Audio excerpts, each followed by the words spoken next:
Owen, great to be back with you. We are talking about The Master today, which is certainly one of the big movies of the year. Anybody who is a big fan of Paul Thomas Anderson, as I am, has been very much looking forward to this movie from the fellow who made There Will Be Blood. We have The Master, which is a thorny, complicated, difficult, and I think pretty extraordinary film. We are talking about Philip Seymour Hoffman playing a charismatic leader who is either charismatic and or a crackpot and or may possibly be Scientology-like.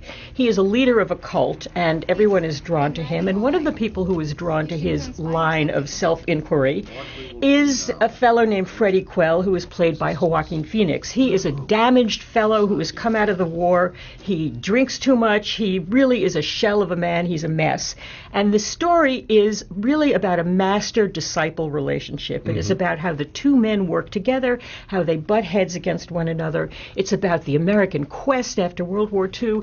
Look, the thing about The Master for me is that it is such a big and kind of episodic movie that you can take pieces of it and decide what it is about. It does not work entirely well, I'd say, on first screening because there's so much to take in.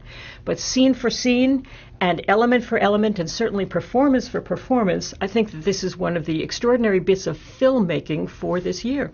Well, Lisa, there was one thing that I loved about this movie and one thing in it that I think really didn't quite work.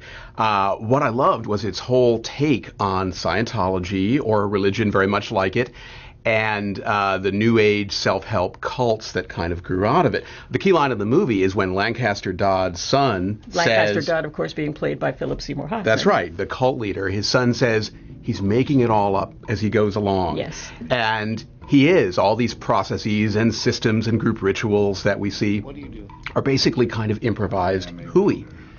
What's chilling about that line is that the real underlying purpose of these rituals, their only purpose, in fact, is to get you to follow orders.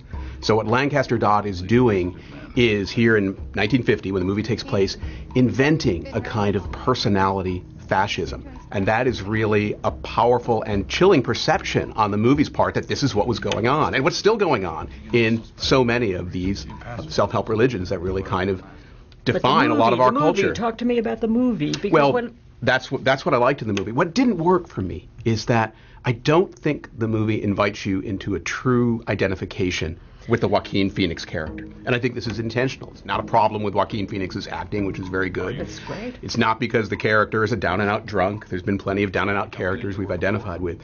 It's because I don't think Paul Thomas Anderson wants you to have that kind of connection with any of the characters that we had with, say, Mark Wahlberg in Boogie Nights. I think that's because he wants the only connection you have to be with him, to be with the eye of the storyteller.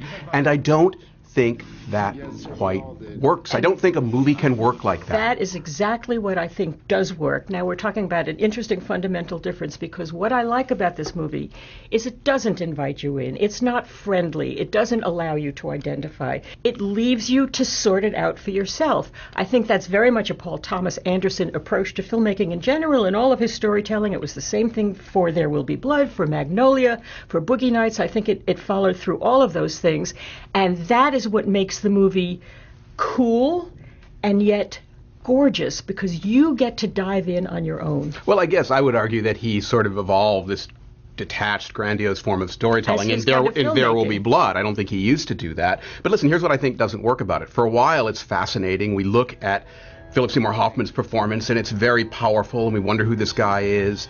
But by the end of the movie, the audience I saw it with on opening weekend, when the final title came up, there really was a feeling of, is that it? I know, but I like that. Isn't that so about the entire movement, about all of what he's talking about? Is this what we have now in America? Is this it? Is this self-improvement? I think he could have delivered that message in a more emotional way, because I think what the audience was feeling by the end is that they simply were not emotionally connected to what was going on. And I think that is a problem with the whole way that Anderson is working now. In some ways, this is a very impressive film, but I would like to see him going back to telling stories where the characters are us. So it's interesting. So what we have is an entirely differing approach to what we want from a film. Now you can go and see it and you figure it out.